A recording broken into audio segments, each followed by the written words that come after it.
बिस्मिल्लाहिर्रहमानिर्रहीम, अस्सलाम वालेकुम। मैं हूं फ़हीम अख्तर और मेरे साथ जनाब सदीक जान साहब मौजूद हैं। आज बहुत खौफनाक दिन था सदीक साहब। पहले जब तक टाइम क्या हुआ है? सर 9:35 है। आपने अपना आज रिकॉर्ड तोड़ा है। दूसरी तीसरी दफ़ा तोड़ रहा हूँ मैं यार आप अब सिर्फ इस बात को निगेट करना चाह रहे हैं कि आप 7:30 बजे घर नहीं जाते। बिल्कुल गलत बात की थी आपने। मैं 6:30 बजे जाता हूँ। ठीक है बिल्कुल सही। आज कमिश्नर रावलपिंडी लियाकत अली चट्टा साहब ने एक भरपूर प्रेस कॉन्फ्रेंस की और उन्होंने जो आम इंतखाबात 2024 हैं उनकी जो क्रेडिबिलिटी है वो उठा के बाहर फेंक दी है। उसके बाद chief justice of Pakistan justice Qazi Faez साहब ने गैर मुतवक्के तौर पर चंद सहाफ़ियों के साथ गुफ्तगू की और अपना मौक़िफ़ पेश किया। उसके बाद इलेक्शन कमीशन ऑफ पाकिस्तान ने इन इल्ज़ामात की तरदीद की।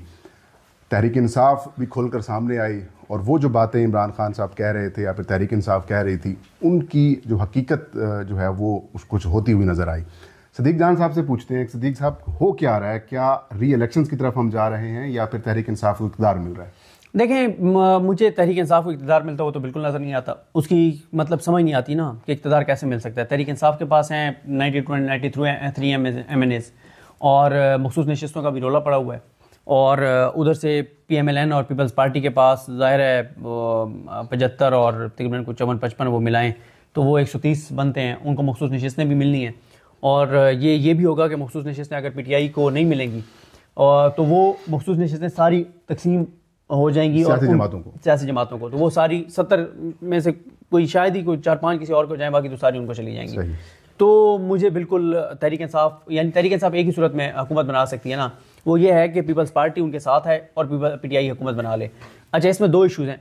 एक इशू ये है कि पीपल्स पार्टी इस्टेब्लिशमेंट से पूछे बगैर सांस भी नहीं ले सकती तो वो PTI के साथ जाएगी। दूसरी बात यह है कि इमरान खान खुद जेल में हैं, PTI इक़्तिदार लेके और अपने बयानी को बिल्कुल खुद कुछ हमला कर देगी, अपनी बयानी पे तबाह और बर्बाद हो जाएगी। तो मुझे PTI बिल्कुल नज़र नहीं आता कि वो हुकूमत बनाती हुई नज़र आ रही हो। नहीं, अगर कमिश्नर रावलपिंडी साहब की प्रेस कॉन्फ्रेंस देखें तो ऐसा लग रहा है जैसे PTI को मैंडेट वापस मिलने की कोशिश। सर वो लंबी दिल्ली दूरस्त इतना आसान नहीं है, मिलना है, इसमें कोई शक नहीं है, मिलना है। लेकिन वो ये हो सकता है कि जो ये इस्टेब्लिशमेंट को ब्लैकमेल कर रहे हैं अमीर नवाज शरीफ साहब कि जनाब हम नहीं बनाते हुकूमत और ये वो, अगर तो ये फैसला हो गया कि ये नहीं हमने मतलब री इलेक्शन की तरफ नहीं जाना तो फिर बड़ी आसानी से PTI को कोई 50-55 सीटें और मिल जाएंगी कन्फर्म और फिर PTI को अदालत से जो मखसूस नशिस्तें हैं वो भी मिल जाएंगी। ठीक है, तो फिर तो है। अदरवाइज तो ये PTI को नशिस्तें मिलनी है अगर इसे असम्बली में नहीं चलना है तो। अदरवाइज जो मुझे प्लान वही जो मैंने उस पर बात भी की थी वो प्लान बहुत ज़्यादा है कि री इलेक्शन मतलब इलेक्शन का लदम हो जाए और लेकिन उसके लिए काजी फायज़ साहब का ऑन बोर्ड होना बहुत ज़रूरी है। तो अब हम ये भी नहीं कहते कि नहीं काजी साहब कैसे इलेक्शन का लदम कर देंगे। लोगों में कहते हैं आप तो ये भी कहते थे कि बल्ला नहीं लेंगे तो इसलिए हम तो इस काबिल रही नहीं है कि काजी साहब के बारे में हमको बात प्रेडिक्शन कर सकें।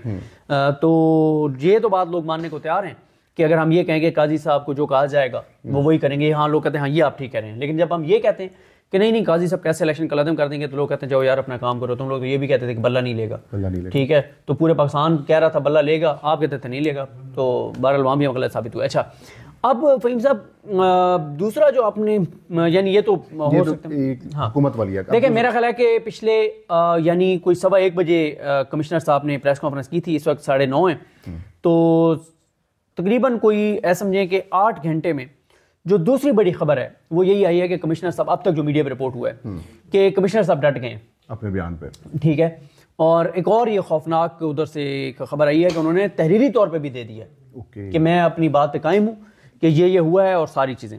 तो खेल जो है वो अगली उसमें चला गया है और ये बड़ा है इम्पोर्टेंट है कि उन्होंने रिटर्न भी दे दिया और वो डट गए। तो चीज़ें जहाँ तो ख़राबी की तरफ नहीं है और इस सारे में चीफ जस्टिस पाकिस्तान जो है वो इस वक्त बड़ी एक वीक विकेट पे आ गए। वो उनकी एक प्रेस कॉन्फ्रेंस गैर मुतवक्के तौर पर सामने आई। ठीक है, इलेक्शन कमीशन का मौक़िफ़ सामने आया, अब उनकी मीटिंग भी चल रही है।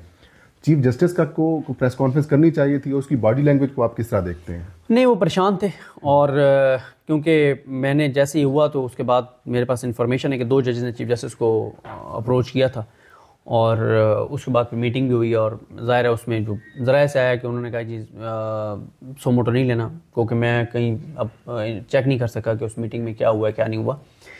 तो अब इस सारे सिनेरियो में सर जी चीफ जस्टिस के लिए बड़ा मुश्किल हो गया है कि क्योंकि चीफ जस्टिस पर ही इल्ज़ाम है तो वो कैसे ये केस सुन सकते हैं, वो कैसे तहकीकात कर सकते हैं। तहकीकात तो किसी गैर जाने बंदे को करनी चाहिए। ये क्या है कि इल्ज़ाम भी चीफ जस्टिस काजी फाइज ईसा पर है, तहकीकात भी वो करेंगे, ये कहाँ का भाई वो बनता है। सही बात, ठीक है, तो ये तो इंडिपेंडेंट कोई कमीशन होना चाहिए और लोगों को पता होना चाहिए कि ये जो है आज़ाद लोग हैं, क्योंकि ब्यूरोक्रेसी में कौन चीफ जस्टिस को क्वेश्चन कर सकता है, या जिस तरह के लोग पे कहीं और से नाम आते हैं वो भी नहीं कर सकते, क्योंकि काजी साहब आजकल मौजूदा निज़ाम में बहुत फिट हैं, तो पूरी तरह ऑन बोर्ड हैं तमाम चीज़ों पर इस निज़ाम के साथ। तो इसलिए इंडिपेंडेंट लोग होने चाहिए, आज़ाद लोग होने चाहिए जो इस पे तहकीकात कर सकें। और काजी साहब को बिल्कुल, काजी साहब जब रिटायर्ड जजेस के खिलाफ और वो सारा कुछ कर रहे हैं, सारा कुछ होने के बावजूद, तो खुद भी ज़रा हाँ, तो वो सारा कुछ उनको करना चाहिए। तो तहकीकात तो बहरहाल होनी चाहिए। दूसरा यह है कि ये बहरहाल मैंने आपको अर्ज़ किया कि ये इंपॉर्टेंट है कि कमिश्नर जो है वो अपने बयान पे डट गए हैं। उन तमाम तर दबाव, धमकियाँ और करैक्टर असैसिनेशन जो कुछ किया गया वो सारा, वो एक इंटरेस्टिंग चीज़ ये आई है, कमिश्नर रावलपिंडी ने दो लोगों का नाम लिया, चीफ जस्टिस ऑफ पाकिस्तान का और chief election commissioner Sikandar Sultan Raja का।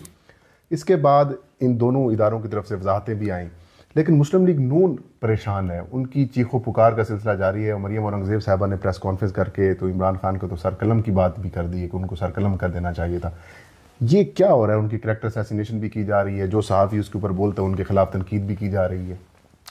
देखें, ये उनके पास और कोई जवाब तो है नहीं, लेकिन जवाब एक ही हो सकता है और वो है फॉर्म 45।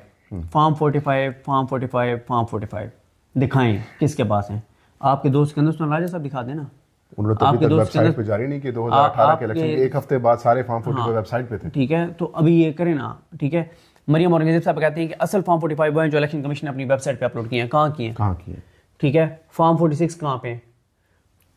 EMS ने काम क्यों नहीं किया? ये EMS वाला बताएं, ये आया था ना कि इंटरनेट ना भी हो तो EMS चलेगा। जी, वो चीफ इलेक्शन कमिश्नर साहब उस दिन जब इलेक्शन हो रहे थे 8 फरवरी को, तो उन्होंने 2-3 दफा कहा था कि इंटरनेट नहीं होगा तब भी काम चलता करेगा अपना EMS। नहीं किया EMS ने, किसी तौर के ऊपर भी काम नहीं किया और अभी तक किसी किस्म की इन्वेस्टिगेशन भी नहीं की। ये बताएं, PTI को क्या एप्लीकेशन नहीं देनी चाहिए थी? इलेक्शन कमीशन से रिकॉर्ड नहीं मांगना चाहिए था कि आप रिटर्न में बताएं कि EMS से कितने फीसद रिजल्ट आए हैं और उसके हवाले से हमें डिटेल्स दें? कोई दरख्वास्त नहीं दी। इलेक्शन कमीशन में इन्होंने PTI ने बहुत ही कमज़ोरी दिखाई। इनकी जो लीगल टीम है ना, माजरत के साथ बहुत ही कमज़ोर टीम है।